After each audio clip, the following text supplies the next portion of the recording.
Hi, guys, and welcome to the Take 3 Reactors Summit. This week we are going over the two matches that happened, Box Office Breakdown versus Superhero News, also Bonnie Somerville versus the Jeannie the Machine, and we will also be going over upcoming matches and a few news items. I got a lot to talk about today, and we've got a great panel, so let's get right into it. Wait. Christian, can you do it again? I refuse.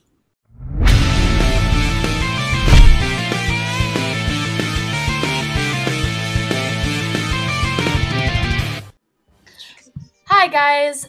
Welcome to the Take 3 Reactor Summit. We've got a lot to talk about and just a ton of really cool people on the summit this week to talk about the matches as well as give us our very special fantasy update. We have Matt Kearns. How's it going, Matt? Doing great. Yeah, this is an interesting week. We got a lot of great matches to talk about, and we have a great panel of people to talk about them with. Yep. And outside of the engineering space, for once, we have Chris Clark. How's it going, Chris? Oh, it's been great, Chris. It's great to be finally back on the summit. It's awesome. I've just been very busy these past couple weeks. But you know what? I cannot wait to rock this sucker to the end of time. We are going to make all of our rock and roll dreams come through because every beat is ours forever. So let's rock this. Awesome. I quoted Meatloaf. Awesome. Hey, we could not ask for anything more of Chris Clark. We also have Malcolm Lay joining us all the way from the more down under than the down under. How's it going? Pretty good. Just ready to talk about Schmoedown and all the interesting things that's happened. So. Perfect. I don't think that's what they call New Zealand, but that's what we're going to call it now. I don't think they do. The more down under than down under. That's what we're going to call it now. That's beautiful. That's beautiful, man. Thank you, guys. I'm really good at this. So we have a lot to cover, but we also have just a cool segment from Dale the Dude, and he's just going to wrap up some of the matches for us. So Dale, take it away. What is going on, everybody? This is Dale the Dude Gibbs coming at you with another edition of Schmoedown Dude Talk. I got the sweater on tonight, dude, because it is cold out here, dude. I'm freezing my behind off. I just checked the Weather Channel. It is 51 degrees out here in Arizona, dude. And yeah, I know, all you dudes in the Midwest out in like Minnesota are like, oh, 51? Come on now, dude. You don't know what cold is. We live in igloos. And to that I say, well, you're watching my show, dude, and you know what? I'm cold, so deal with it. So, you know, go Vikings, or whatever you do in Minnesota. Now, we had two teams making their debut matches in the Schmoedown today, dude. Box Office Breakdown going up against Superhero News, dude. And for the members of both of those teams, I would just like to say hello. My name is Dale the Dude Gibbs, because I guarantee you have no idea who I am. I'm the host of Schmoedown Dude Talk, the program you are watching right now. I used to host the show on a really beautiful set with a big backyard and just beautiful, gorgeous string lights. And now I host it from the patio of an apartment because life is unpredictable. Anyway, I want to talk right now about Box Office Breakdown and their pre-interview, dude. That pre-interview with Box Office Breakdown, when they were like all about the lovey-dovey stuff, dude. I mean, did you get creeped out like I did, dude? We love you. We love everything. All right now, dude. I don't know what it's like to hear a serial killer say, I love you, but I think it was that. I think that's what that feels like, dude. Buh, creep me out, dude. But on to the match, dude. I mean, Superhero News made it very apparent right off the bat that these dudes were in it to win it, dude. I mean, they gave themselves a very comfortable lead in round one, and even more so in round two, dude. And Box Office Breakdown, I mean, they spun Spinner's Choice, got the category they wanted, dude, and had to still go to multiple choice, I mean, several times, and even missed a few questions, dude. Now, listen, Box Office Breakdown, I gotta talk to you for a second. Listen up, dudes. Because not even just in round two, but all throughout this match, y'all were given some softball questions, dude. Actually, not even softball questions. Y'all were given like t-ball questions, dude. And you missed them. Come on now, dude. And that actually goes for both teams, dude. I mean, both teams were given some t-ball type questions and just missed it, dude. Now listen, I know it's y'all's first time in the Schmoedown. You're making your debut, first time under the lights. I get it, dude. But I'll give you a little piece of dude advice right here, dude. This is a dude nugget. If you want to make it in this league, dude, you got to hit those softball, t-ball questions, dude. Come on now. But Superhero News took the victory today, dude, and congrats again for both teams making their debut in the Schmoedown. We hope to see a lot more of you in the Schmoedown future, dude. We got the Patreon Schmoedown that is kicking off. If you haven't checked that out, absolutely do check it out. And we have some amazing things coming up here in Season 5, dude. The Schmoedown is going crazy with these events, dude. This live event where JTE is going up against John Roca, dude. Oh my God, the El Patron Theater, dude, March 15th. Get your tickets, dude. Book your flights. Get on down to Burbank, LA, dude, and check out this match. I'm talking Wild Bears going up against Real Rejects, two of the most entertaining teams in the Schmoedown, as just like an opener for JTE and John Roca. Oh my God, dude, you know I'm gonna be there, and I hope to see y'all there too, dude. Now, until next time, I'm Dale the Dude. All right, guys. Thank you so much, Dale. That was really great. Make sure to check Dale out on Twitter at Dale the Dude, and also on his YouTube page, which you can find just under Dale Gibbs. A lot of great content on there, and we're always thankful to have him just giving us some flair, so that's great. Moving on to these matches. Match 1 was Box Office Breakdown versus Superhero News. This was, I thought, a great match. I mean, definitely not high scoring, but it's an intro match. Like, these are new competitors, all 4 of them. And I thought overall it was really great. The Superhero News obviously won, and I thought they did a spectacular job. They had a really wide depth of knowledge. They really killed it in the second round, and they got quite a few steals as well, so that was impressive. Matt, what did you think about this match between Superhero News and Box Office Breakdown? Here's the thing. Match fine. What I want to talk about is these post-match interviews. When Superhero News, being very cocky, coming off their first win, calls out team action. I mean, now listen, I get it. Superhero News, I get it. You just won, yay, we won our first Schmoedown match, awesome. But you know what? You kids got a lot to learn before you take on the future champs. Where's the freaking belt? Not with Superhero News anytime soon. Now back to the match. Like you said, it was low scoring, but I think the thing people need to realize is sometimes we have this thing in Schmoedown, and we're getting, especially with more teams, more new teams, more people added, which is we're gonna go back and forth in weeks where we have people who are played the game for a while, who are very, they're very used to the game, and then we go to newbies, and they're sort of taking it all in at one time, so maybe it's not going to be a super, super high-scoring match, but they're still fun matches, and I like the fact that, I like both teams. I think even Box Office Breakdown, I think they could, I think the lights probably got some a little bit, but I could definitely see in their next match, if they play, I don't know who they would play, like Night Sisters. I was actually thinking maybe because we haven't heard anything from Night Sisters, and I'd like to see them get back into the ring, maybe a match like that. But yeah, so overall it was a fun match, even if that post-match interview had me steaming a little. Well, you are correct about one thing. The belts are going to change hands pretty soon, but I don't think it's going to be team action. Sorry, Matt. Ooh. We got a top 10 match coming up, so everyone knows what I think about that. So, Malcolm, what were your thoughts about this match? Well, my thoughts on this match was, like, we both heard of Box Office Breakdown and Superhero News before, but not these iterations of the teams. And I mean, Amy from Box Office Breakdown, she didn't do as well as the other ones, but it was her first match, so I mean, the lights probably got to her, and yeah, so, but I mean, everyone else did really good. Like, the second round, both teams did incredible, and Box Office Breakdown could have got past and forced Superhero News to actually answer their third round questions if Amy had said ghost as opposed to doubting herself. And the other thing which sort of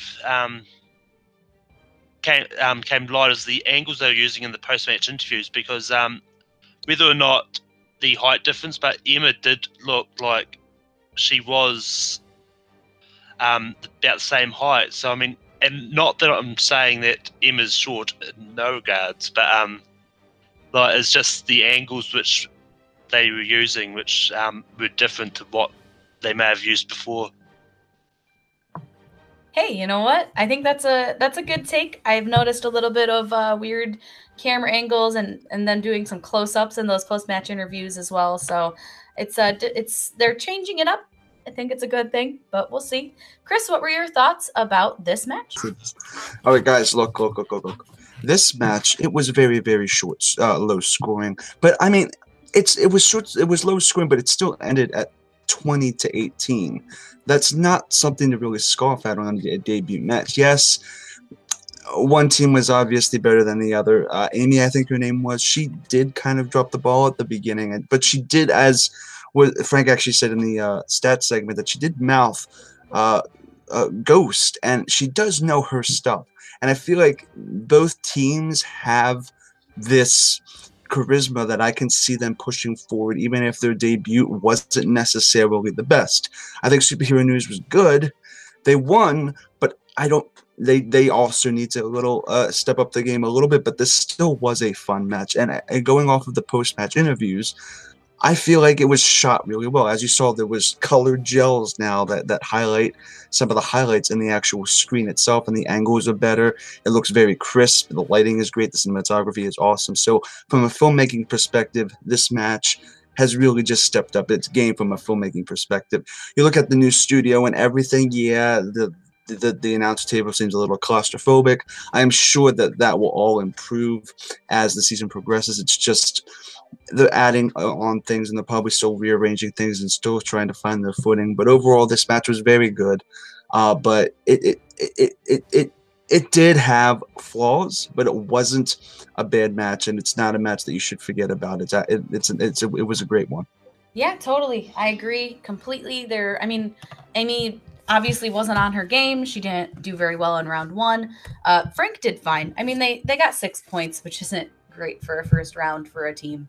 And their second round was pretty decent. They got 6 points, but they did allow Superhero News to steal 2. So again, not fantastic. But their third round, if Amy had actually gone with what her gut feeling was and said Ghost, then it actually would have been a pretty decent third round, getting their third and fifth point. But, you know, that's just how this game goes. Obviously, it feels like they succumbed to a bit of that rookie pressure and just didn't have a good showing. Superhero News, on the other hand, I thought was very solid. Like 11 points in round one is very good. And you know, they just really showed that they've got a lot of different knowledge. Superhero News, but they did very well on Disney, and they had a lot of the other questions in round one down. So looking forward to seeing what they're going to do next, and just interesting to hear who they called out. But we'll see.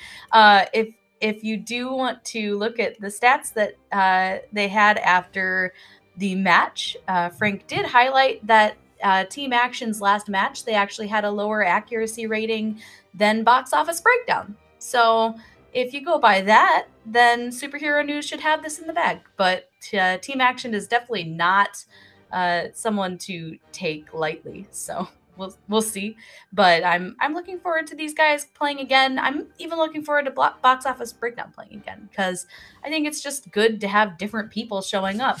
And that leads into something that was brought up on the page, the MTS page this week, where people were asking whether or not we should be bringing in newcomers who aren't tested, who don't have this background in trivia, and if they're not good enough, should they even be playing the game? So I want to get people's thoughts on this, and like, let's just talk about what we think about this, because I think it's a stupid thing to say personally. Like, you got to bring in new people. That's how the league survives. But Malcolm, what are your thoughts on this? Yeah, so like, I had my big spiel on the page about this already, but yeah, like, if you want the league to grow, you need to have a whole range of personalities and talents. I mean, yeah, like, for their debut, like, they weren't stellar and incredible, but I mean, that was their first time, and they were just getting used to the lights. So I mean, so yeah, we don't really know much about what people's strengths and weaknesses all A yet. We need to give them at least a few more matches to make judgment calls. I mean, like, Christian wouldn't have brought them in if he didn't think they would be any good or know their stuff, because they clearly do know their stuff. Yeah, I mean, I agree with you. It's hard to judge someone based on one interaction. If we did that, there would be a lot of people who we just would not really have in the league anymore, and that's just really short-sighted. Matt, did you have any thoughts on this?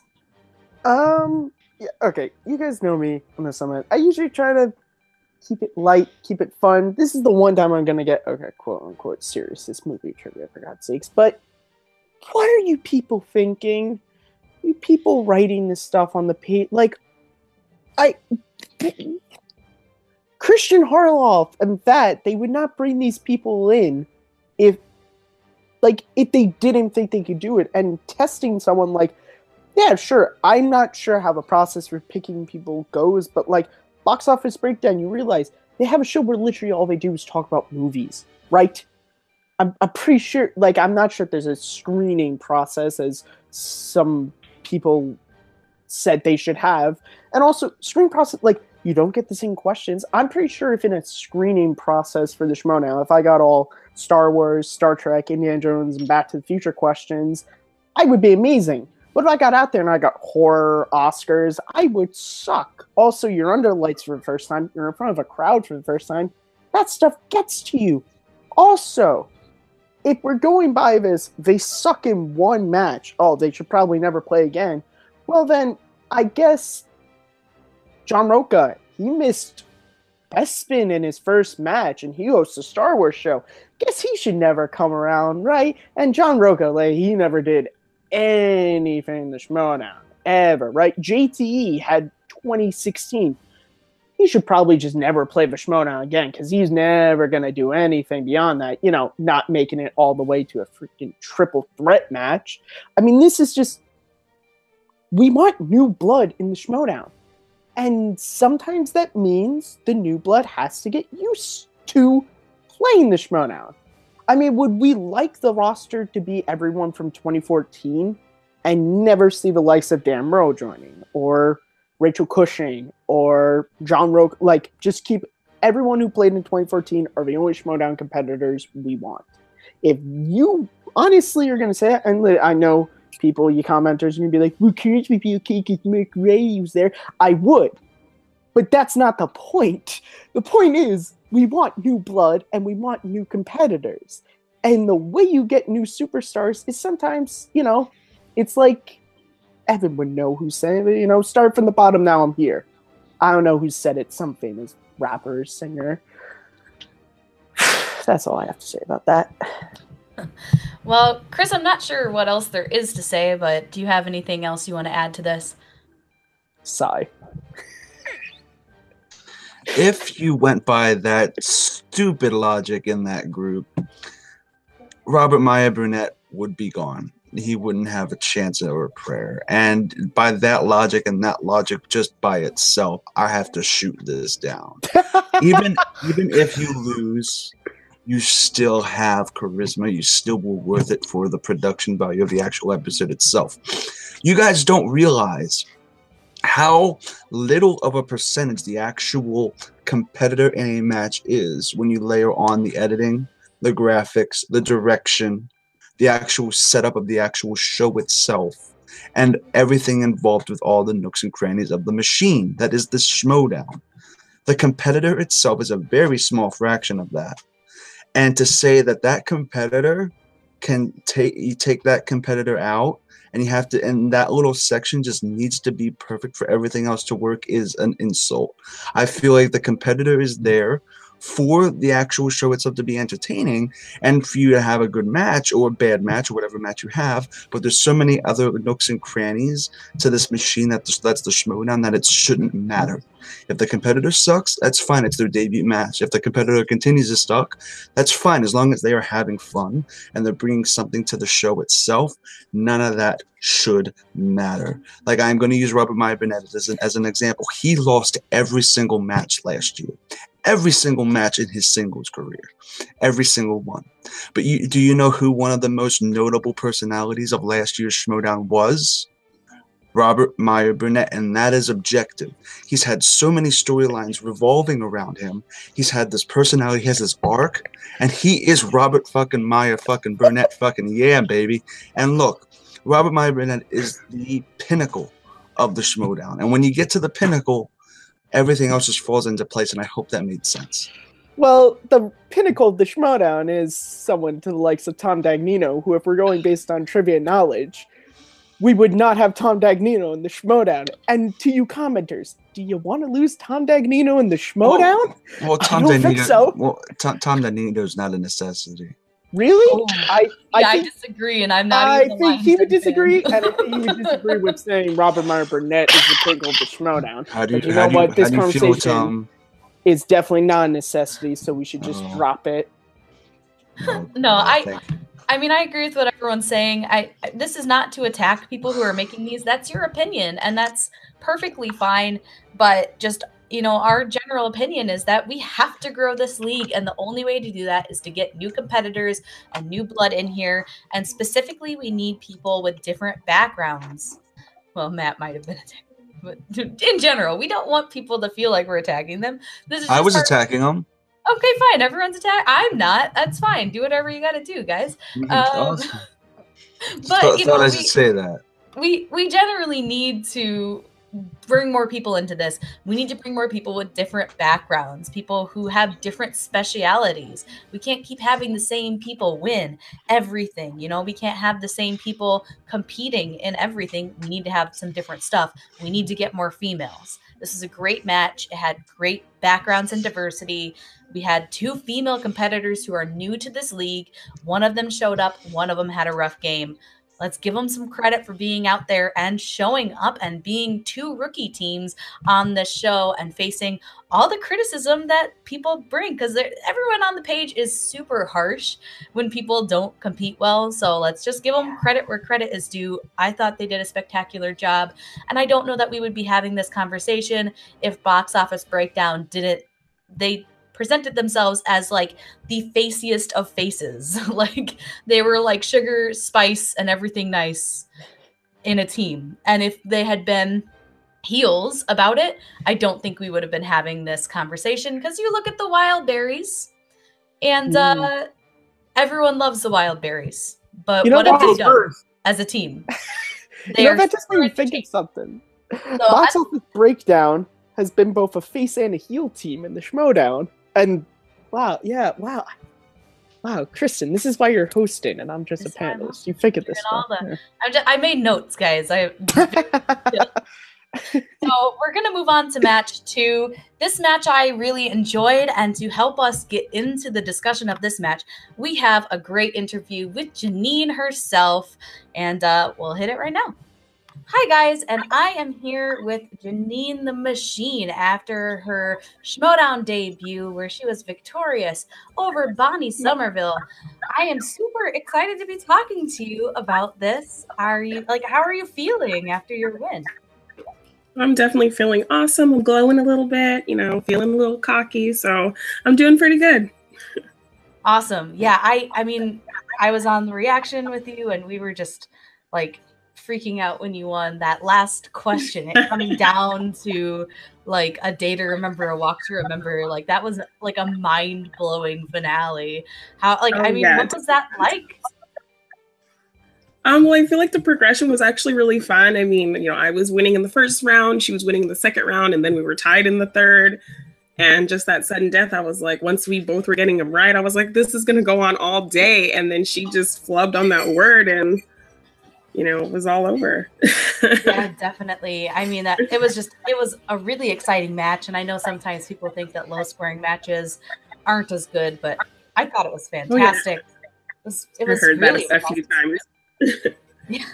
So what was it like kind of being on the other side of that stage, moving from, you know, watching it on the side to actually like walking out of those curtains? I definitely thought I was going to be more nervous, but as soon as I walked in there and I saw Jay, you know, after everything he had been going through, you know, he came out for me, You know, he just told me, you know this, so don't worry, don't stress, just do it because you know it. And I felt super confident. I felt at ease. And I just went out there as soon as my music kicked in. I was feeling pumped, I was full of energy, and I was just ready to go. It was so much fun. Yeah, I mean, I loved that Jay was there. I fully expected him to not be there, but that guy, I guess, cannot be. He just can't be stopped. Oh, definitely not. Yeah. So I was like, I'm going to let him do his thing because people need to see that. People need to see he's back and he's ready to go and he's not going to let anything stop him. So yeah, that was a great moment. I mean, I think he was just on fire that whole time, but you were also just fantastic. You're playing your character so well, and I think it's really cool to see just like your character emerge and like what it's going to be shaped into. How did that feel? Was it kind of natural, or was it fun kind of playing all that up? Oh, it was definitely fun. Like I just was feeling it. And then with Jay, it just totally got me into it. And, it was just a blast. Like it was really easy for me. I thought it was going to be, more difficult because, people know me, but, I just had fun hamming it up and talking crap and just feeding off Jay. Definitely. That's awesome. The one thing that did surprise me is I mean, I didn't expect your knowledge to be more like specialized, but you seemed like you had a really good broad knowledge of a lot of different topics. I mean, how did you feel about your performance? Because I thought it was very, very well balanced. Oh, thank you. Well, I always thought I knew a lot about animation, but of course I got the few animation movies that I've only seen maybe once or had never really seen. So I'm like, great. So that kind of puts it in my head to kind of just look at all animation, like even the like deep cut kind of stuff.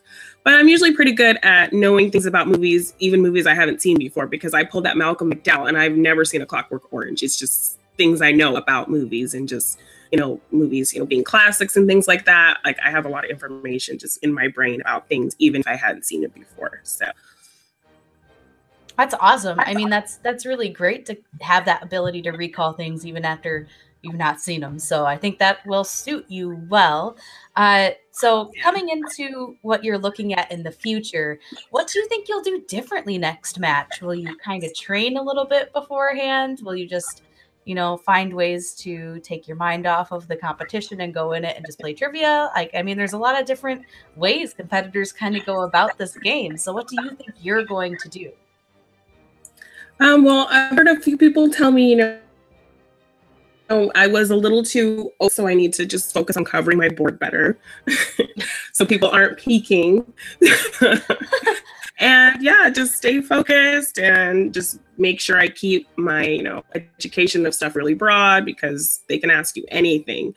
Because, I felt like, like with the animation, I seriously thought, oh yeah, I got this. And that was my worst round. So just, keep a broad knowledge and go to all the deep cuts and just stay focused. Definitely. I think that's a good strategy moving forward for sure. Definitely. Who I know you called out Mike. Whether or not people agree that you should be going after Mike at this point in your career is kind of outside the question. But who would you like to go up against? Not necessarily who do you want to face because of the storyline, but like who do you want to kind of go up against at this point? I actually would really like to go up against Brienne because I feel like our knowledge is kind of common and it also kind of fits in the storyline elements and is not at the tippy top with Kalinowski. So I think I could definitely, that would be a lot of fun going.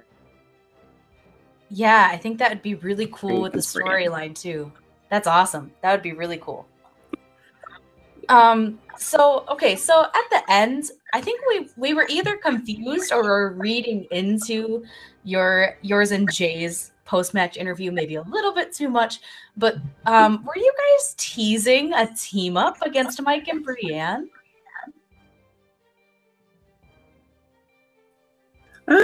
So we'll just have to wait and see. I mean, I'd love to be on a team with Jay and see our come together. So that's always an option, I guess.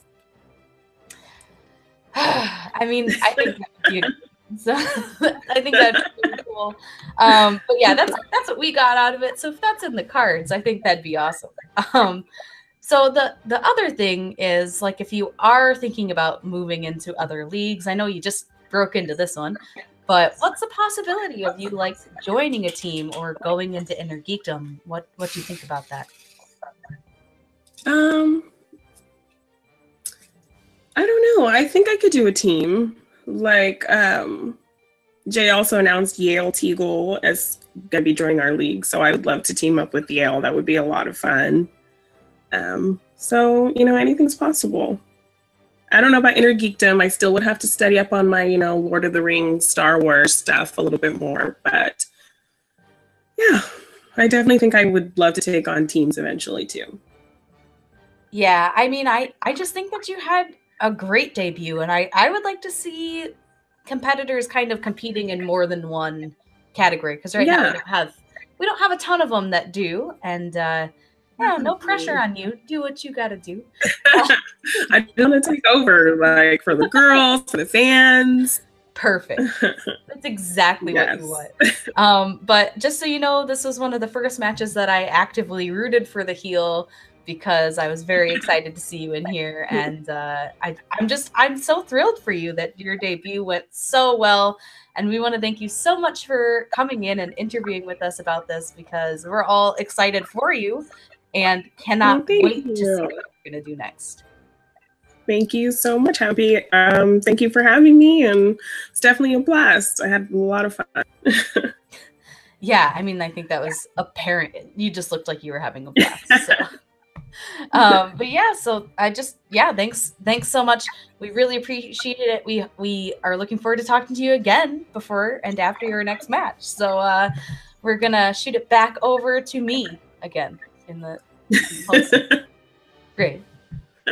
All right, guys. So this match was really interesting because you had the return of Bonnie Somerville, who may not have had the best Schmoedown career per se, but she is a wonderful person to have in the Schmoedown. She brings a level of, to steal a phrase, gravitas with her background and just who she is into the Schmoedown. And it's really interesting to see what she did. And you also have like a super fan, Jeannie the Machine, who has done more than probably anyone really realizes for the Schmoedown, whether it's making shirts or running Twitter pages or doing, you know, promotions and all that. Like, she is there, she is watching matches, and she is just a huge fan of this. And now she's a competitor. So this was a really interesting match, and it ended up being pretty interesting. Again, not a very high scoring match, but at the same time, I completely loved this. I thought that it didn't need to be high scoring. If matches were that interesting all the time, it wouldn't matter what the score was. So, Chris, what did you think of this match? Look. This match was actually a great debut for both Jeannie and I will actually say Bonnie Somerville, because look, Bonnie has been an actor for 4 years, and the show that she originally was on is completely different than what it is right now. This was still just a learning process for her. Yes, I do feel like, and I've seen some criticisms that, yeah, before you go into a Schmoedown, you should probably watch an episode or two so you know the rules. And I don't think she did that. She just went in kind of blind. But you know what? She still had a lot of spunk with a lot of what she was doing with Jeanine, and that chemistry between the two was fantastic. Jeanine killed it. But I think that the highlight of this entire match wasn't Jeanine, and it wasn't Bonnie. It was Janine's manager, Jay Washington. Jay came out for Jeanine and did her smack talk for her on when he had a hole in his throat and he had slits in his throat from the surgery that he had from his infection that he had. And the fact that he did that and was able to come out and bring this personality and spunk and bring the Jay that we all love and love, it's just so amazing that he was able to do that. And the fact of the matter is, Jay pretty much solidified manager of the year 4 matches into the season. He really did with what he did on this match, and he has to be commended. The match itself was great, and how Jeanine won on just one word, you can't write that shit. So this match was great, but when your manager overshadows everything, something is amazing, because that manager did something magic, and Jay did that. Completely agree. I think that you cannot understate or over whatever. You can't bring down any part of what Jay did in this match. Just fantastic. Even that he just showed up at all was fantastic. But he really brought his A game in this one. Matt, what were your thoughts on this match? I'm sorry, I was just finishing up Point Break. God, that's a great movie, isn't it? Yeah, this match was. I'm sorry, Bonnie, if you watch this show. This was a great match. Bonnie and Jeannie were great on the mic. I thought they were really funny. Jay, of course, is Jay Washington. He coming out and doing that in the condition he was, give Jay credit. But Jeannie was all for a rookie to come out and to already have a character figured out and established. That is something to commend, and it's the reason why I'm looking forward to where she's going, who her next match is and just where she goes. And then with Bonnie, she's 0-2 right now, but who cares? Bonnie is a lot of fun to have in Schmoedown, and I think having, two more female competitors in Schmoedown is great, and two great personalities to have in Schmoedown is great. So overall, this was great. 100% agree. Just great personalities. I think that's half of what makes Schmoedown good. So I think these two people really fit into what the Schmoedown is becoming. Malcolm, what did you think about this one? This was a great match. There's both Bonnie returning and Jeannie being only the second fan to officially compete, I believe. Yeah. It was great, and for Jeannie to get the win, it also makes her the second fan to get a win over an established competitor, the first being late to the party, who being critically acclaimed.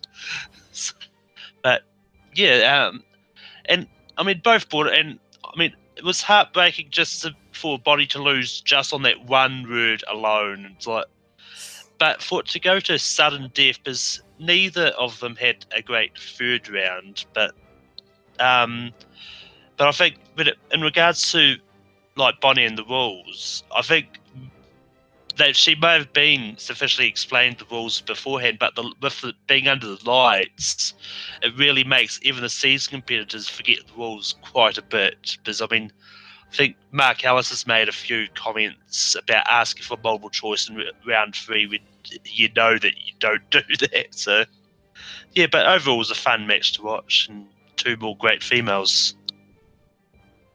Yeah, definitely. And I mean, yeah, like I said, I just thought this match was really interesting, and I loved how it went back and forth. Round 1, Jeannie did really, really well and showed a lot of depth of knowledge in round 1, and Bonnie came back in round 2, and Jeannie kind of figured out the animation, the category might not be a strength like she thought it was, but it just means something she has to work on. It's no big deal, guys. But there's a song that's inside of my soul, and it's the song of Jeannie. If you don't know, that was a Walk to Remember thing. So did I make a joke? Walk to Remember joke? I did. It's cool. Let's move on. One thing I think we do need to discuss about this match is that after the match and the post-match interviews, Jeannie did call out Mike Kalinowski, but also Brienne Chandler. She called out some really high-powered people in this, in here, and really just I don't know that she should be playing them yet based on records, but it would be a really good storyline. Malcolm, what were your thoughts about Jeannie calling out Mike and Brienne? Well, personally, I think part of that was I think before she made that comment, you saw Jay whisper into her ear. So I think part of her choosing to kill them out was Jay's doing, because he wants to get revenge on both Brienne for leaving him and Mike for stealing him away. Stealing Brienne away. But I mean, I don't think she should be playing them right now. She should be working her way up to them. Because I mean, yeah, Mike's first outing this year was not a match that he would want to remember. But I mean, he is really good when he's on form, and so I mean, Jeannie could just probably be setting herself up for trouble. I don't know. Yeah, I mean, it could go real well and it could go real poorly, but we don't even know if we'll get the match. So, Chris, what did you think about Janine calling these people out? Look, Janine and Jay Washington were made for each other. Their chemistry, their personalities, everything about them, they mesh so well. I would like to see them have like any match together as a team. I mean, going up against Brienne and Mike, that would be great for storyline, but maybe build up to that. Maybe have them verse the Wildberries to give them an easy win. Maybe have them go up against Wildberries USA, but also maybe have them go up against the new and improved Blofeld's Cat, which will happen since they're not dead. Bada bing, bada boom. Or that maybe have them go up against maybe the revamped Tough Beats if they are revamped, if they're coming back. I don't know. Nobody's retired anymore.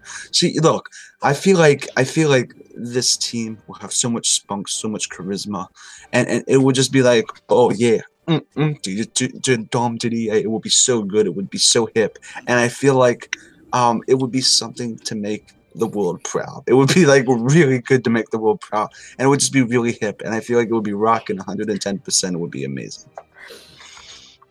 For sure, I think that this could be a great matchup. I don't know that Janine and Jay will be partnering. I know that there is someone else, like she said, in her team that she probably will partner with in the future, or potentially will. That's cool. I think that's great. I love that Janine and Jay are at least in that manager-competitor relationship. There is someone who I think has a little bit to say about Mike Kalinowski, and I did save him for last and for reasons. But Matt, obviously Janine would win, right? Janine, listen, you had a great first match against Bonnie Somerville. Your fellow Action Army, but let me repeat that first phrase. You had a great first match against Bonnie Somerville, who hasn't played since 2014. To quote Han Solo, great kid, don't get cocky. So Mike Kalinowski had one bad match. Don't call him out, okay? And this whole Mr. Mrs. You know what? I actually feel bad, Jeannie. I feel bad that Jay is just trying to use you to get back at Brienne. And I would hate for you to play Mike Kalinowski and for it to not go Jay's way, because I love Jay and I love you, Janine. I would just hate to see that. Okay? To see that for both of you. And also, why is this the second week where people hosting the summit decide to say someone who's not really quite new or isn't, should play Mike Kalinowski? He lost one match, for crying out loud.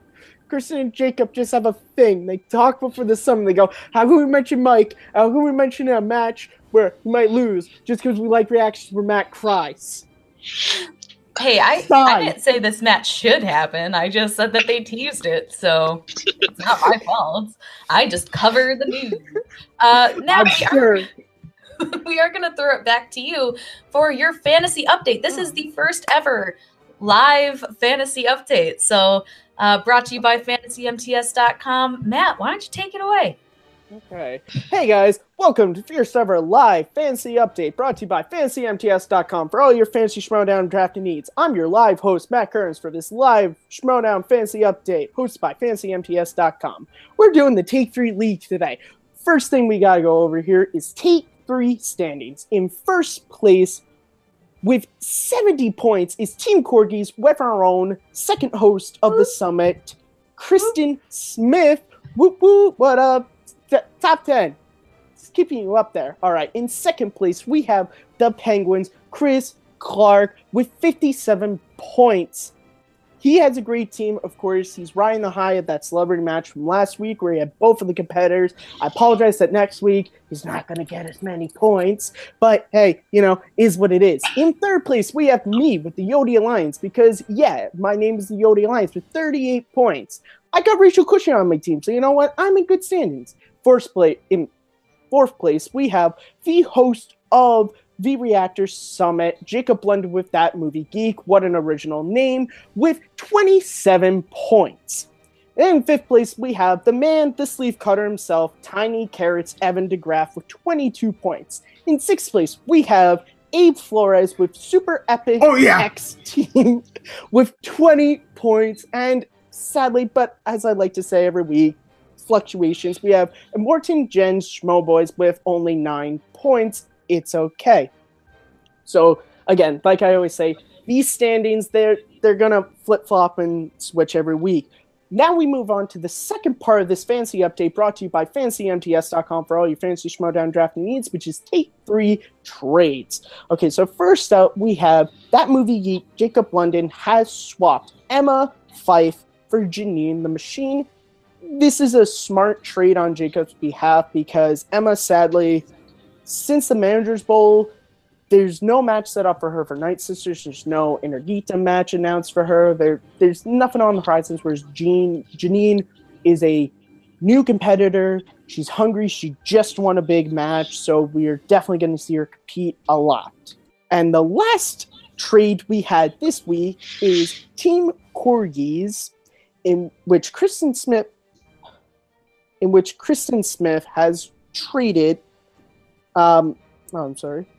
Kristen Smith has traded Matt Atchity for Taylor Robinson. Now, okay, let me say this. This is probably the smartest decision anyone in this fantasy thing is going to make because Taylor Robinson, she's probably going to come in. She's going to slay everyone. Like, she's just give her the match with Inman already, okay? Yeah, finally tailored on YouTube and Twitter. You should check her out. Okay, so that's it for the T3 Fancy Updates, sponsored by FancyMTS.com. I'm your host for these Fancy Updates, sponsored by FancyMTS.com for all your experience Schmoedown drafting needs. Matt Kearns, back to you, Kristen Smith. Thank you, Matt. I think that was a fantastic update. I particularly like hearing that I'm in first place. Thank you, Top 10 Boomaye. I do not. I despise that Kristen is in first place. Top 10 Boomaye. That's all I got to say for you. So we're going to move on to the upcoming matches for the next week. We've got a really cool, packed week. And we started out with a bit of a mystery. We have the Kingsmen versus the World's Finest. Who are they? We don't know. Will they be good? We don't know. We don't know anything. Why are we recording this? I still don't know. But we're going to speculate on who it could be because we don't know who they are. So, Matt, who do you think these two teams could be? Let's see. Kingsmen. I'm going to go out on a limb here. I'm going to say it's probably Channing Tatum and Mark Hamill. They were in both of the Kingsman films. And the World's Finest. Okay. Well, who's the finest in the world? Well, that would be me. And it's Team Action. So I guess it's time I announce that me and Team Action we've created the first ever 3-person team. And we're taking on Mark Hamill and Channing Tatum next week. That's how I see it happening. Well, or I it's suppose Vinny and Raul. Team Action needs 3 people to win a match. Then that's a little. You're right. It's Vinny and Raul. Okay, there you go. All right. So Malcolm, who do you think these two teams could be? Well, I'm going to piggyback on Matt's joke about the Kingsmen, but I think it's going to be Mark Hamill and Elton John. And I think, World's Finest, there's a famous Batman and Superman comic called World's Finest. I'm pretty sure it's going to be Henry Cavill and Ben Affleck. So it's going to be Henry Cavill and Ben Affleck versus Mark Hamill and Elton John. I didn't know that this was a wild speculation hour, but it is now. Chris Clark, I don't know how you can top that, but I guess I shouldn't. He will.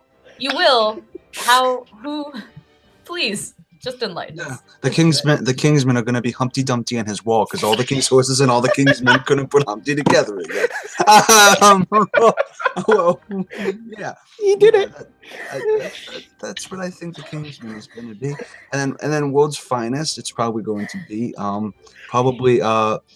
Regina's Pizza and VNS Pizza, the world's finest pizza in New York City, and the CEOs of both of those pizzerias are going to be teamed for this. It will be just the best team ever. I have no idea. I think I made everybody poopy in their head. I don't know. It's just going to be a great match, and I don't know what is going to happen because we're going to be blind like Daredevil. So yeah, it's just going to be like Daredevil season 4. We can't see anything, so it's going to be great. Hopefully, it's not canceled too. Wow. Okay. But in all seriousness, I don't know. This is just we're going into this blind, and I like that. I like that feeling. Even the rundown guys didn't know who these teams were, so we're all going into this blind, and it's just going to be such an amazing experience. Maybe the thumbnail is going to be all question marks. We don't know. Yeah. To play serious for a second, yeah, we don't know. That's why we're kind of making a farce out of this. World's Finest. The only thing I'm thinking is maybe Koi has a partner from Marvel News, maybe. World Science, though, that's more of a DC thing. That's where my brain also went to maybe this is Mike Kalinowski and Brianna Chandler, which makes me cry a little because what does that mean about DC movie news? But, you know, we don't know. I would actually love it if we don't know, and like they said with Clark, it's just all question marks, and it's like it's when they do the tail of the tape, it's all question marks. What are their strengths? We don't even know who's playing. That would be great. That would be great. I don't know who this is going to be. All I know is they've been hyping up this Brianna and Mike match. The one thing that they very clearly said when they were talking about these matches was that the match would happen and it would be a team's match, but it didn't necessarily mean that Mike and Brianne would be on the same team. Brianne did say that in the post-match interview. She was being very, it could be that they're on the same match, but they don't have to be. And it could go either way. It's really interesting to see what this could mean, who their partners could be, and who they're facing. It's all a big mystery, but I do think that this is going to be Brienne and Mike's match, whatever that means for us on Tuesday. This could be the biggest mind-blowing experience of the entire Schmoedown. So we will wait and see. And I am on pins and needles about this one. The next match is actually this month's Patreon match, and it's dropping as an undercard. And this is the Scarpino Makuga match. And it's everything I hear about it is that it is just hilariously amazing. So I can't wait for this match. I haven't seen it yet because we're reactors and we react to things, so I don't watch them before they drop. So I have no idea what it is. I do think that Makuga will win just because he's got more experience. But I'd like to hear, I don't know if anyone's actually seen it on the panel. Malcolm, I don't know if you've seen it, but if you have, don't give anything away. Who do you think's going to win? Yeah, I mean, I'm not a Patreon subscriber yet, but yeah, this is an interesting match. I mean, I think the same. I think Makuga's got the edge, but I mean, it's not to count out Scarpino as well. All right, hey, that works for me. Sorry, Matt, who do you think has this match in the bag? That's a great question because Makuga. I'm gonna come off like a jerk when I say Makuga. I'm not going to say he's dropped recently, but I feel like he's starting to more embrace the wild berries kind of thing in his singles matches, which is like I'm just there. Wild berries. I'm just there to have fun, and if I answer a lot of questions correctly while I'm doing it, sure. But Nick Scarpino, on the other hand, he's kind of been doing that from his first match with Mark Bernardin. So, I mean, it's I don't know. It's going to be, it's definitely, it's going to be interesting. But it's going to be a funny match, I bet. I'm not a Patreon member yet, so I have not seen the match, so I'm not lying to you guys. It's going to be interesting. I mean, hey, if for nothing else, we get Nick Scarpino's entrance music back, which is always great. I'm actually going to say, how is he going to top his entrance this time? Yeah, the entrances should be pretty fantastic. These guys are pretty crazy all around, so it's interesting and looking forward to seeing what that is. Chris Clark, who do you think will win this match? Wild Berries Wild berries. Not wild berries. Josh Bakuga and Nick Scarpino can only be a match of pure joy. And the fact that it's a prelude to something, this is just going to be the best Schmoedown video ever. I really don't know who is going to win. You have Josh Bakuga, who's one of the most unpredictable players in the Schmoedown. And you have Nick Scarpino, who is also one of the most unpredictable players because his matches, he's been unlucky. He's been against a lot of heavy-hitting players, and he's lost to them, like Mark Bernardin. But he's always played a solid game and had that charisma. I am still under the assumption that had he lived closer to LA, him and Josh Bakuga either would be a team or the Wild Berries would be a Freebird rule with Nick Scarpino in there as well. I still think that Nick Scarpino by the end of this match will indeed be part of the Wild Berries faction, and that would just be the Animal House. They'll just call it the Animal House. And you have Nick Scarpino, Elliot Dewberry, and Josh Bakuga in a faction. And this match can only be worth the $10 early ticket price tag, just because from the screenshots I've seen on Twitter, just the joy that I've seen that we're not spoilery. I was not spoiled to this match either, and I'm a Patreoner. But look, it's just going to be a fantastic match, and I just cannot wait because it's going to be prelude to another epic thing that we're going to talk about next.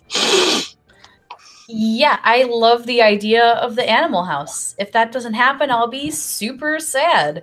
But the next match is obviously the one that Chris wants to talk about the most. It's the Bibbiani versus McWeenie match. A lot of people have been waiting for this match for a long time. I've also been waiting for this match for a long time. These guys are two of the heaviest hitters in this league. And obviously, Chris wants to talk about it the most, so we'll make him wait till last. Malcolm, what do you expect from this match, and who do you think will win? Yeah, this is a tough one to call because, I mean, both Bibbiani and McWeenie are really good. I do think this Bibbiani will get his redemption and that he will pull out the win by just the barest of margins. But, I mean, it's going to be an interesting match. It's probably going to be high scoring as well. So, yeah, I can't wait to see it. All right, Matt, who do you think will win this match? Oh, William.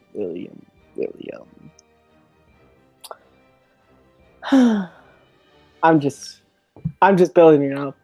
This is just interesting that we get a William Bibbiani match this early on this season. Listen, Bibbiani is great. We've seen that time and time again. He's a great competitor. He's just, sometimes the questions aren't, he gets a bad spin in round 2. It is what it is. Drew McWeenie, very similar. Drew McWeenie, and again, not trying to be a jerk, his team's career was amazing last season. His singles one wasn't really the same. And so for both of these competitors going in, this is very similar to when we were talking about Jeff Snyder and Mark Ellis before their match, which is for both of these competitors, this is a very important first match. It's going to solidify how they go forward in the season. Because William Bibbiani right now he's teetering a little bit. We all thought the tournament was going to go his way, and then, of course, the current champ kind of stopped that right out of the gate. So yeah, listen, for Chris Clark's sake, I'm hoping William Bibbiani pulls out and wins. But for the sake of the channel and for views, I'm hoping William Bibbiani loses. So, That's terrible. That's terrible. Hey, I'm sorry. YouTube took our money away. We need to get the views up. I'm sorry. Terrible. Chris, I don't even think we need to ask you who you think is going to win, but who do you think is going to win? Say Drew. You're on mute. He's so angry. He's You're getting mute. profanity out. Oh, I'm just so angry. Keep that in, Abe. Just keep that in. I was just so angry. I was built up with rage. Hold on. Hook. I have to make a complete confession. I am not a William Bibbiani fan. I have never been a William Bibbiani fan, and I will continue to never be a William Bibbiani fan. I am a linebacker 110%. And just so you guys know, I am full of the biggest bullshit you've ever seen. Bibbs is going to fucking beat this guy. He's going to whip him. He's going to whip him good. Look. Bibbs is the king. He's a monster at his knowledge, and he's a monster at everything that he throws down in the town of the Schmoedown. And he is going to light the place on fire. This match is going to be a hellhole. It's going to be a no man's land of entertainment. See what I fucking just did right there? This is going to be what many consider to be the most legendary piece of cinema on the internet. You have The Godfather going up against the Beast. This is King Kong versus Godzilla with a fucking tomahawk, whatever it's called, a tomahawk, whatever the thing is with the Don't matter. where you throw the bottle of wine and it explodes. But you got to look at it this way. A Molotov cocktail, that's it. But look, at tomahawk, what the fuck was I talking about? I don't know. But you have to look at it this way. William Bibbiani knows his shit. You go from round 1, he is killer. Round 2, he is killer. Round 3, unless he gets sounds and soundtracks. Sorry. Oh, those are actually he's studied since then. And you know what? Drew McQueenie lost to Jeff Snyder. Bibbs lost to who? He lost to Christian Harloff and who? JTE? No, he didn't. He lost to JTE before the JTE rule. That does not count. Bibbs has this in the bag, will have this in the bag, and if he doesn't, I am not releasing that fucking reaction. Because I can't, because my computer will crash because I threw so many fucking bottles at it. So just so that I can, my rant is over, but Bibbiani will win. Just in short, 110%. We're gonna rock this sucker. He is going to 110% win because it is beautiful. Indeed, he will rock it. Yes, indeed. Bibbs for life, 110%. Can I just say, some people say Drew McQueen is a very beautiful competitor, and what did beauty do to the beast?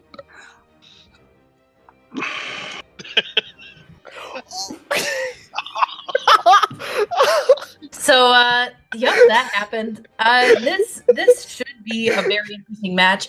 And no matter who wins, I think the thing I'm looking forward to most is seeing Bibbs's entrance. I want to see what Bibbiani has in store for us for his entrance. It's his first entrance of the season. It's got to be huge. So I'm looking forward to this. I do think that... it's a good thing Chris isn't on here right now. He dropped because he's mad. But I do think that Drew has a little more forward momentum because of his team's wins. So I do think that he's got a bit of an edge, but I think either way, this is going to be a very close match. So, yep, that's exactly what I think. And we're going to move on to some of the news items we have this week. Christian Harloff actually released who the second Inner Geekdom 5-way would be including. This is a really interesting one because it's a lot of people that we don't know. These are 5 people who are all rookies. And so we have Dorian Parks, Jared Habon, Alana Jordan, Jamie Costa, and of course, Taylor Robinson. If you're not familiar with a lot of these people, it's because, they're new. So the only people I really know are Jamie Costa, Taylor Robinson, and Jared. If you don't know Jared, he's been on the Schmoes No live show before, and that's all that you should know him from nothing else. From no reality TV shows. He's not been on multiple seasons of any of those Bachelorette shows. None of those. So, Matt, what do you think about this 5-way, and who do you think is going to come out victorious? This is a really great 5-way. Jamie Costa, I'm such a big fan of Jamie Costa's. His Han Solo Star Wars film he did is actually my favorite Star Wars fan film. So I'm a huge fan of his impressions, everything. Jared, he's great on the live show. I've always loved him whenever he's been on the live show. But Taylor Robinson, she's awesome. She's a friend of ours, and she's probably gonna have a badass entrance, most likely. Yeah, I believe it. I'm actually placing bets on how many different impressions Jamie Costa will bring out during this match. One every round or one every answer. I think that'd be fantastic. Chris, who do you got in this Inner Geekdom 5-way? Oh, I would totally say it's Taylor. I don't want to burn any bridges. Taylor has got this. Taylor to the 10th degree. The other 5 people, yeah, Jamie Costa, they can all just shit a brick. I feel like Taylor has this. She's going to explode onto the scene as one of the most competitive people on the planet. Yes, Taylor, you heard me say that you were going to win.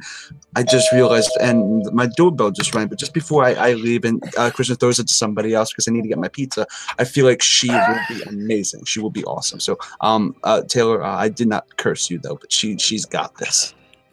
Beautiful. Taylor, Take 3 is not responsible if you lose this match. Chris Clark is his own entity.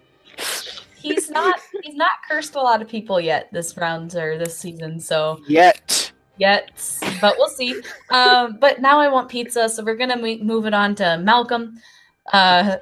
Because I want pizza. I don't know. That's a transition. It didn't work out. But Malcolm, who do you got in this match?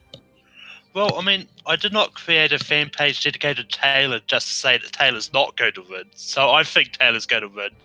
We've been training her up in the page, so testing her on questions, and she's gotten them all right. So she's got it in the bag. So, and I mean, it's not to say all the others aren't great, but I mean, like Jamie and Jamie, I know is good in the Geekdom. I don't know about how Jared is on the Inner Geekdom side of things. So, but yeah, I mean, it's going to be interesting anyway. So, Jared better come out with a rose in his entrance, Oh or else he's doing it wrong.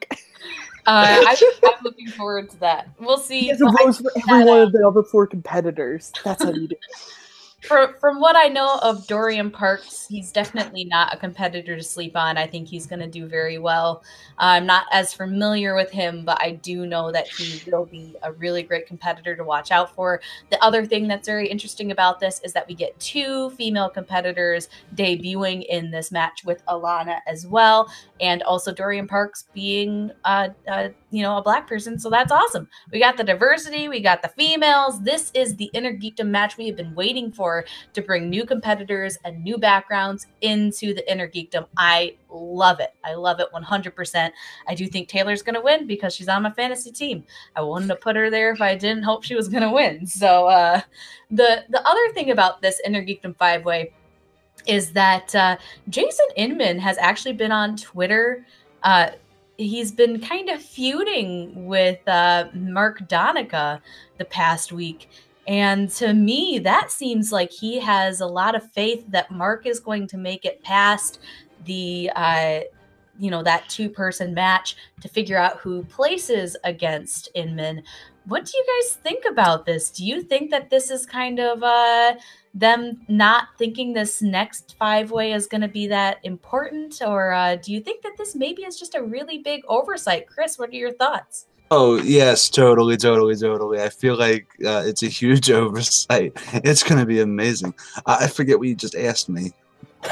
I completely forgot what you just asked me. Mark, I fucking hate you. Jesus Christ.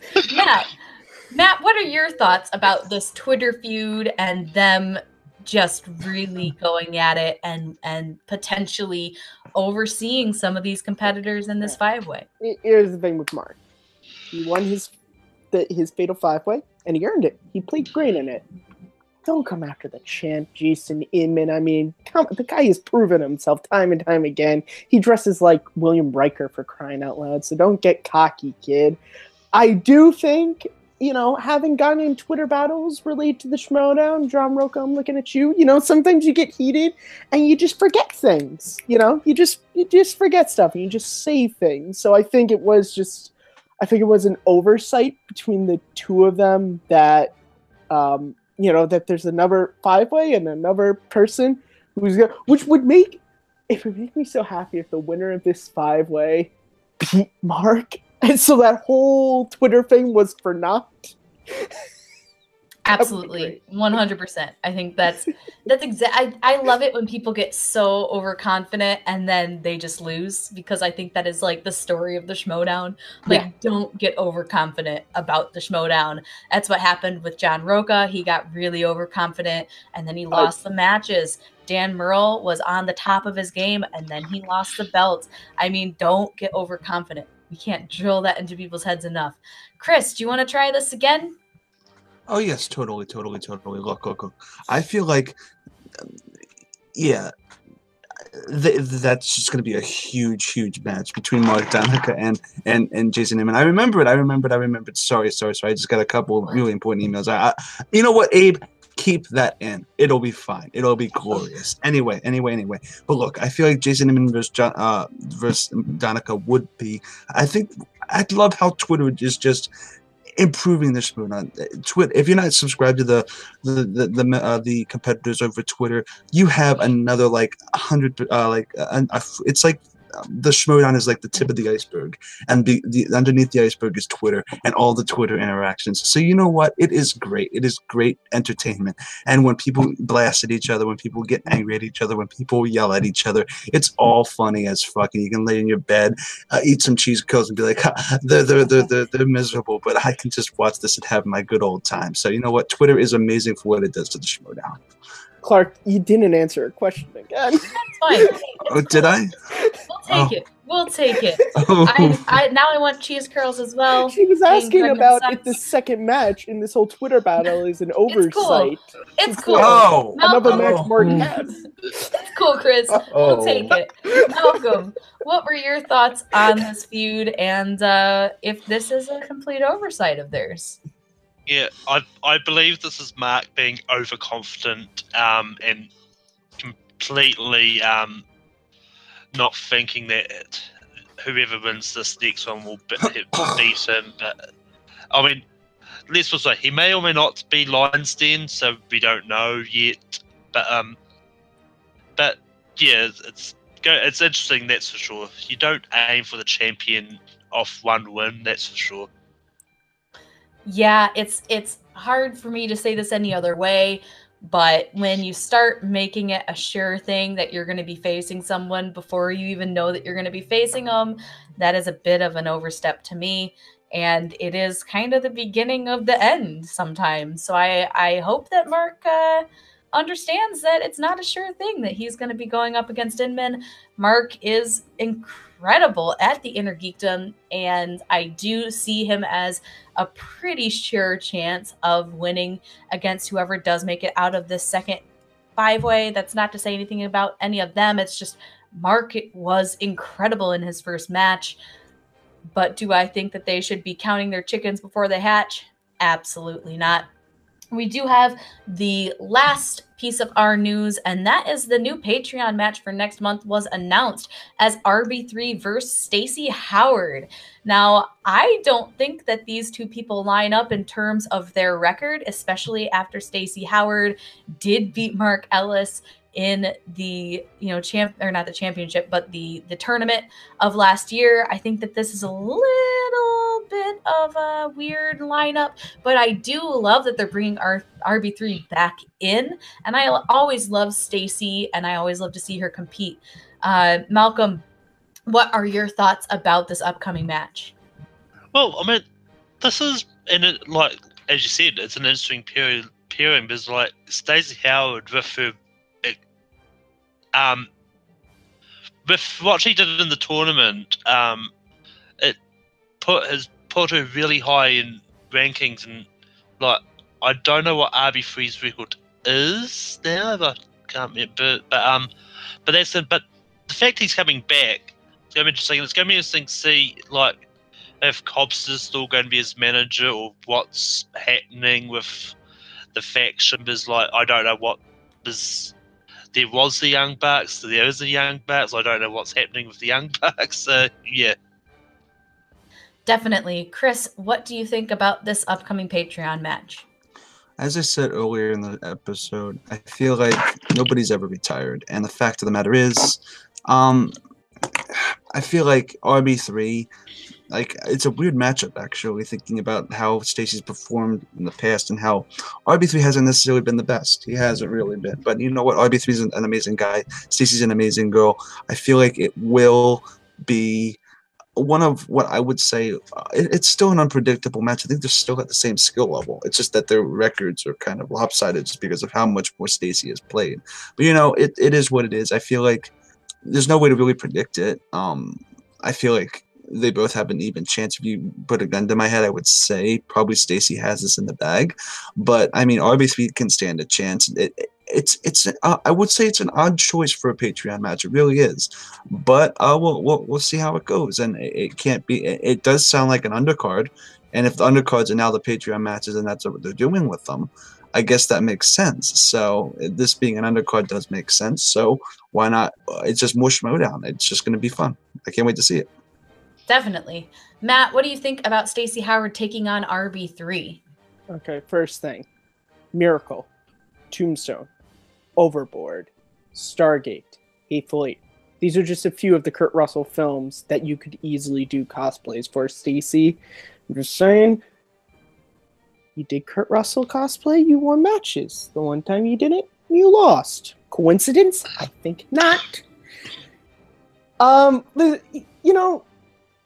When I heard this, I was like, this doesn't really line up in records and in performances. But, Christian and Bad and Brienne, they know what they're doing up there. And the RB3, I love RB3. And, me and RB3 are the same age. And so it's really, it's seeing RB3, seeing someone who's the youngest competitor in the Schmoedowns. Okay, the Fatal 5-Way, besides the point. I mean, regular competitor. It's great to sort of see that. This is difficult to say. I want to say I'm rooting for RB3 because I will. RB3 is, awesome. But if Stacy goes back to Kurt Russell, then apologies, RB3. I can't not root for Stacy. And Stacy, you can find me at Twitter at Kearns_Matthew. If you want any ideas on Kurt Russell cosplays, come to me. I got dozens of them. Just saying. Maybe just bring out the graphic novel that you got.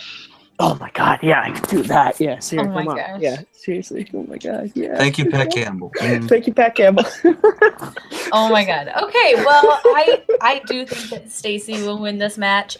I love RB3. I think he's fantastic, and he's got a great take on film. If you aren't watching his and Ace's podcast on the SK Plus show, you definitely should. It is fantastic.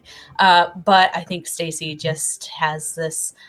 She's got more recent experience, and she also has had good experience recently as well, with some good matches under her belt. The one thing that we should be bringing up is that there is a certain person who is, kind of going through and single-handedly taking on every single one of the old young bucks, or the wangers. And he's going after Cobster next, but that's not to say he can't also go after RB3.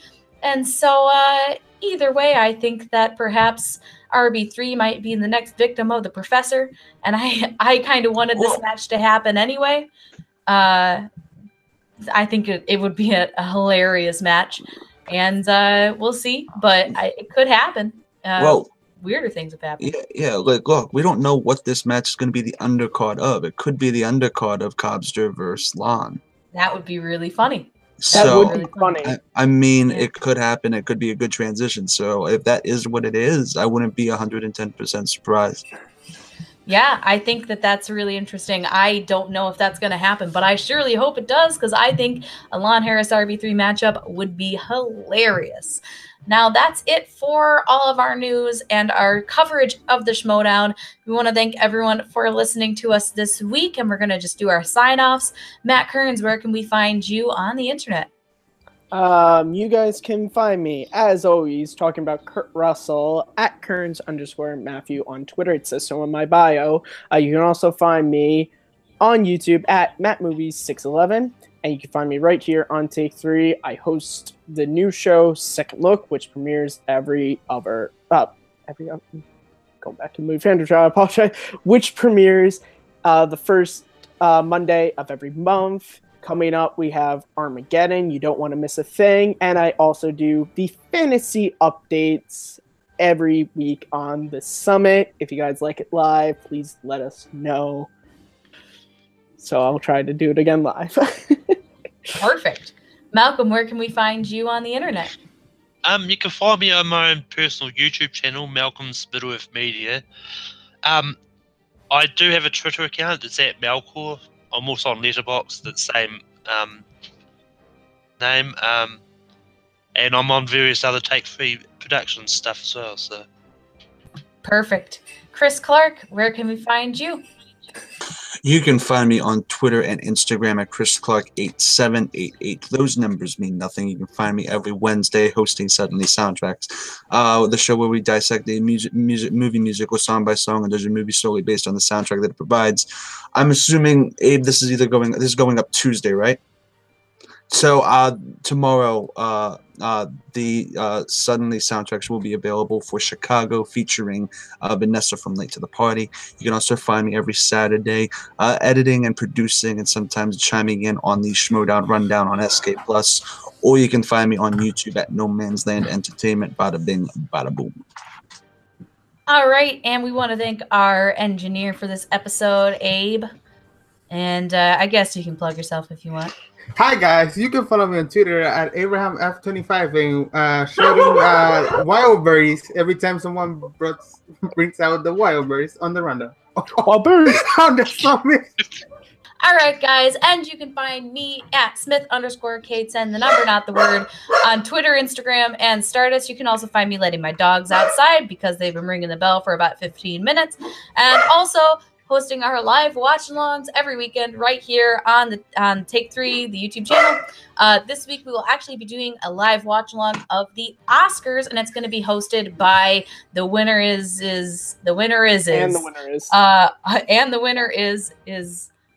Yep. It's going to be hosted by Jacob, which is awesome. This has been a real professional episode, guys. We want to thank you for tuning into us. We also want to thank Jacob for letting me host the summit and for putting everything together for us. And other than that, we just hope that you guys all have a good week, and we hope that you all take care.